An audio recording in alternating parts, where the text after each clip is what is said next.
Hey, everybody, welcome back to the SCB Steelers Podcast presented by DEK Roofing Incorporated of South Florida. We're very proud to be part of the Variety Sports Network, and you'll notice that the three Nimrods are not with me. That's because they're at their real jobs right now. I have no such luxury at the moment. But you will notice that Alan Saunders of SteelersNow.com is with us. He is the co-founder and editor. And is there anything you don't do there, Alan? No. Okay. No, pretty much all of the things. All of the things. Yeah. I get it, man. It's great to have you on. You and I have chatted a lot in the past, and I'm just thrilled to get you on, and thanks for all the help that you've given me over the years, just in chatting and everything. So you've been at Steelers camp, and my first question is, have you had a chance to go over and push the infamous sled yet? You know, I'm actually on the pup list myself. Got a little bit of a knee injury I'm dealing with right now. So no, I'm not. I did not pass the conditioning test this year. I got an MRI scheduled, just for full transparency here. So we'll see how that goes. Well, hey, you know, the Steelers have they can always send you back to Pittsburgh for further testing. But in any case, look, you know, you called me out this morning on Twitter, and I'm glad you did. And what is your take on the quarterback competition?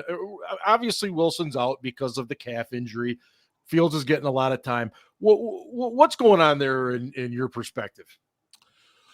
Well, okay, I think that Mike Tomlin is dead set on having a quarterback competition, but also Mike Tomlin was very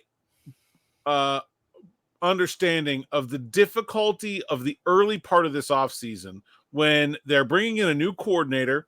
You have three new quarterbacks. It's a whole new offense for everyone. And I think he really understood the value that Russell Wilson's professionalism and his experience and his leadership were going to provide in that time. You see things like him getting guys together outside of practice times. Mm-hmm. You know, he was in the weight room with them before he had to be, you know, way early in the spring. And you know, the point of giving Russell Wilson pole position was so that there was a leader. There was someone in place to make things happen in that time of year when things needed to happen. I don't think he ever really intended for that to mean that Russell Wilson had some sort of lock on this job as we got into training camp, and you start to get evaluated on your play. Mm-hmm. And now, so you know, that's one of the reasons why I haven't really been of the mind that this injury from Russell Wilson has really hurt the Steelers at all, because I was sure that there were going to be multiple days during this training camp where Russell Wilson did not practice and Justin Fields was given a chance to go get with the first team. The result of that pole position is that Russell Wilson has been working with the first team and Justin Fields has been working with the second team since early May. And so if Justin Fields is going to get an opportunity to win this job and go out there and play preseason games with the starters at some point, then it's fair to give him some time in practice now to work with those guys. So that was going to happen anyway. It was going to happen before that first preseason game anyway. So it being the first 4 days of camp, you know, kind of is what it is. As long as this doesn't turn into a lingering thing for Wilson, I don't think it's a problem for anyone. Yeah, and that would be my concern, is that lingering thing that goes on. And I don't think Mike Tomlin wants that. Nobody wants that. You want a guy and you want to go with that guy. We're not even a week into this yet, Alan. What have you seen from Justin Fields so far, good, bad, or otherwise? Good, bad, and otherwise. That's what I've seen. That's the Justin Fields experience. If you want to cut it up into 30-second clips, you can make him look like the best quarterback in the world, or you can make him look like the worst quarterback in the world. You know, it's just inconsistent. It's a lot of what you see if you go turn on the Chicago tape. You know, he doesn't look like a different guy really to me. I guess that's it's a new offense. I don't expect that he was going to be a new guy overnight or anything like that. But I don't think the player that Justin Fields has been for the last 3 years in Chicago is going to present himself as a better option than Russell Wilson right now. I mean, I just don't think the same guy he's been is likely to win this job for him. I think he's going to have to show improvement, and I'm not sure I've seen any tangible improvement so far. Again, very early in training camp. Right. What is, in terms of the offense overall? Obviously, it's new for the team. It's new for the coaches. It's new for those of us that cover the Steelers. What would you say is, so far, as like one of the bigger differences that you've seen compared to what you saw under Matt Canada? It's like a lot of the same ideas with like more intentionality, better execution. Like I think that's like what like. The Steelers did a ton of motion under Matt Canada. It just never seemed to make much sense as to what they were doing or why they were doing it. And like nothing ever set anything else up in a way that seemed sensical. I think you're seeing a lot more of that. I think one of the things I really am interested about in this offense is the way they use tempo. They will go fast sometimes, like a college team.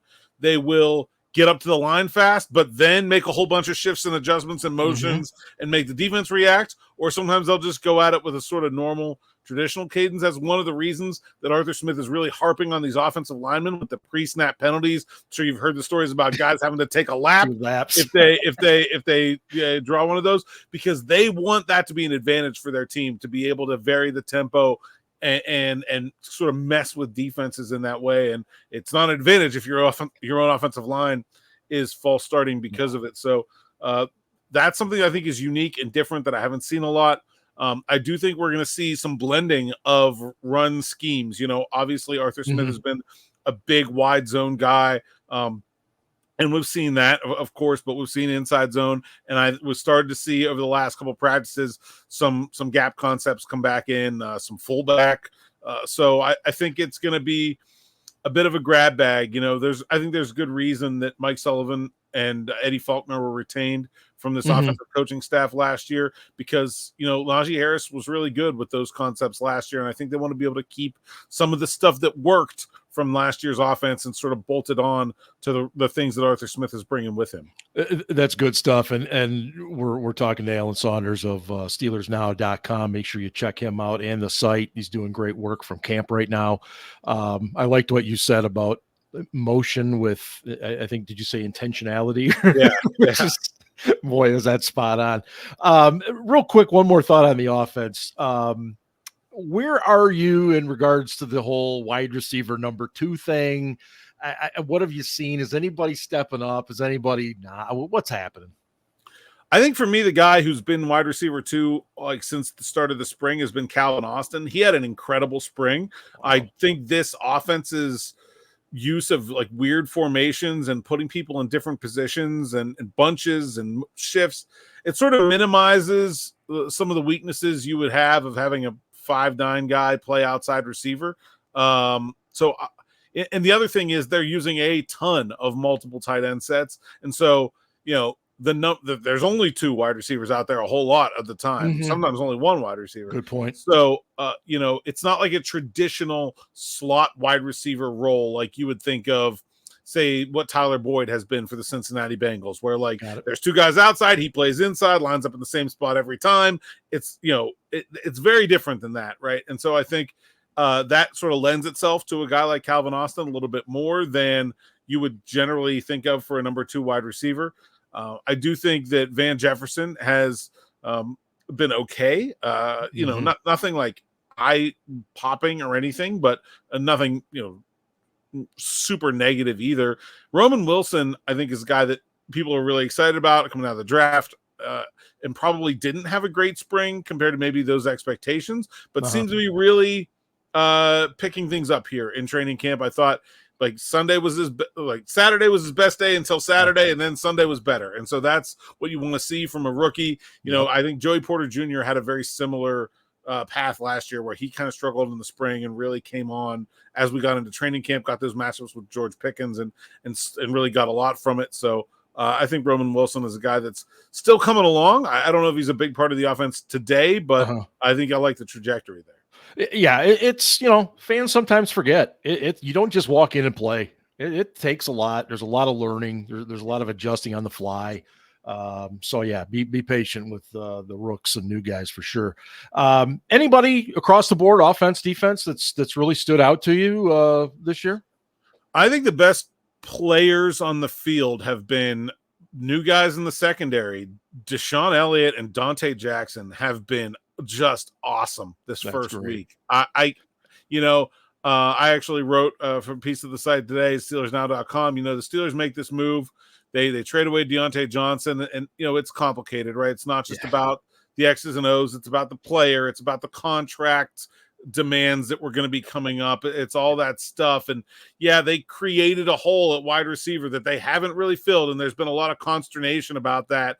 But I think that hole feels a lot smaller if you're getting really good cornerback play out of Deshaun Jackson, right? And so far, he's been great. And I think that's exactly what they've needed. He's been going up against George Pickens almost exclusively, and I don't think Pickens has beaten him deep once. He's got him on the inside, and I think moving Pickens into a more diverse route tree is definitely something that's going to be on Arthur Smith's to-do list this camp. I don't think we're going to see him as sort of that pure go ball guy anymore, but Dante Jackson's fast, man. He keeps a lid on it. He goes and gets the ball. So I think him playing really well is a huge sign for this defense. And Deshaun Elliott is a revelation, man. He's been playing slot corner when they go to that heavy nickel. He's been playing at traditional kind of Steelers in the box, eighth man in the box safety. He's been playing the half field strong safety. I think he probably has more like splash plays that you want to put a star next to than anybody on the defense. He's ripped the ball out. He seems like a great blitzer. I think he's had, it's really hard to have a sack when you're not allowed to touch the quarterback. And so there's often a debate on the sideline. It's like, are you going to give him the sack? Or are you going to because they run the play out anyway, even if the quarterback gets sacked. So we'll always try to debate. It's like, are you going to call that a sack or whatever? There's been about 3 where it's like, no, that's just sack 25. Write it down. The rest of the play didn't happen. Nobody even touched him. It's over. And so, man, I think he's been really good. And the last guy is Beanie Bishop. I have never ever seen an undrafted free agent get as much playing time in the first week of training camp as Beanie Bishop had. Nobody else is even taking slot corner reps with the first team. It's just him. It's not Cam Sutton. It's not Josiah Scott. It has been all Beanie Bishop, and he's been going up against Calvin Austin, and he's not winning them all. Calvin's been doing really well, but I just think the amount of reps is eye-opening for a guy with that sort of pedigree. This early in training camp shows a lot about the way the coaching staff feels about him. Man, I guess. I mean, but to me, those are great developments. From Elliott's perspective, Beanie Bishop's perspective, and certainly Jackson, you always want to get good return in a trade. And as you've written about and talked about, he has been going up against Pickens almost all the time. So I'm all for it. I think it's fantastic. One guy that I know some people have talked a little bit about today, DeMarvin Leal, I don't want to say he fell off last year, but I mean, there were games he didn't get a helmet and stuff. I mean, has he looked pretty good so far? I think he looks like comfortable in his own skin for the first time in the Steelers uniform. They did the tweener thing with him where they weren't quite sure. His rookie year, he played some outside linebacker. That it was a 4-3 end in college. Was he going to go out? Was he going to go in? And last year I think they got him into that. Okay, you're going to be a 3 tech and a 5 tech, but I didn't see the explosiveness. I didn't see the burst at any point last year that was the reason that he was a 3rd-round draft pick. I think he was a little bit heavier and a little bit more ready for the run defense part of it, but he kind of maybe swung too far. I don't know. It didn't seem like he had the same impact. The guy I'm seeing now is, maybe a little bit lighter, but he looks like he's explosive again. He's still in that inside role, but he's making hustle plays downfield. He's blowing up screen passes. He's coming around the edge. They ran a twist the other day where he just smoked his guy and was inside in Kyle Allen's face in a heartbeat. And so I think those are the things that we haven't seen from him. And again, there's no pads. And so I don't like to evaluate Trench's play without pads, but I think the physical difference has been notable in DeMarvin Leal, and that he just looks faster, quicker, more comfortable at the weight he's playing at with his athleticism and better able to make an impact. That's a great point you said about being comfortable in your own skin, because so often, like I mentioned, you've got rookies coming in, they got to learn on the fly, all that, but you also got to kind of know what's my position. And he was kind of thrust into that with the TJ Watt injury, and then is he an OLB? What is it? So I think that's a great point. I know you got to run to a meeting, Alan, and I do want to ask you real quick. Did you get a chance yesterday to maybe do a little duet with Smokey Robinson down on the sidelines, or? I did not. You never know who's going to show up at training camp. It's crazy, isn't it? Ed Thompson is our photographer at SteelersNow.com, and he does an incredible job of being like, he'll just run over to me with the camera and be like, who's this guy? I don't know. Like, I didn't recognize him. Who's this? Who's this? And yesterday, I was like 3/4 of the way through practice, and I had been like over on the far field because I was shooting some video with Cam Hayward, and he's all the way down there. I came back over, was like, nobody told me Smokey was here. Like, what's up with that? I'm a big Motown fan myself. Personally, that's the music I grew up on. And so, no, I didn't get to meet him. I was a little upset about that, but you never know who is going to show up at Steelers training camp. It could be literally anyone. There are Steelers fans everywhere. And it seems like every year it's somebody that no one ever expected shows up. It perfectly said. From John Calipari to, it doesn't matter. Somebody shows up and you're like, okay. It just never surprises you because there's always somebody. Alan, thanks so much for jumping on with me and taking 15 minutes out of your day. I know you're busy and obviously covering the Steelers, but I want to do this again. I want to get the other Yahoos on here because they want to get at you too. So thanks so much and have a great rest of camp. Thanks, Mark. Appreciate it. We'll see you around. All right. Bye-bye. All right, everybody. Thanks. That was Alan Saunders, SteelersNow.com. Make sure you check out the website over there at SteelersNow.com. And, of course, check out our own right here at SteelCityBlitz.com. Podcast will air at its normal time. Coming up on Thursday at 10 p.m. Eastern, we'll recover? No, that's not the right word. We'll cover all of the stuff related to training camp, all the latest with transactions, and is anything going on with Cam Hayward and whatnot. It's still pretty quiet. Pat Freiermuth still pretty quiet as to whether or not he's going to get a new deal. So check it all out. Check out the website, SteelCityBlitz.com. We're on our socials, of course, X and Facebook and Instagram, and God, we're even on TikTok, believe it or not. Thanks, Aaron. In any case, everybody have a great Tuesday or Monday, and we'll see you coming up on Thursday night. And hey, go Steelers.